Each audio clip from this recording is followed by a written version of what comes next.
আপনি আমাকে ধমক দিলেন কিসের জন্য? আপনি আমাকে ধমক দিলেন কিসের জন্য? আপনি আমাকে চেনেন? আপনি আমাকে ধমক দেওয়ার আপনি আমাকে ধমক দেওয়ার আপনি আমাকে ধমক দেওয়ার মানে অত্র আচরণ করবেন সবার সাথে। নেক্সট টাইম যেন এরকম না হয়, মানুষের পরিচয় দিয়ে কথা বলবেন। আপনি আমাকে চেনেন?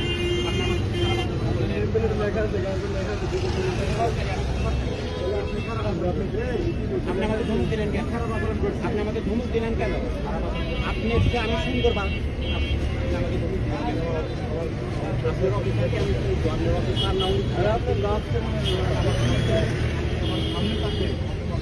না না অপমান আপনি বলছেন যে সেটা উনি না না সিনিয়র আপনি সিনিয়র আপনি সিনিয়র আপনি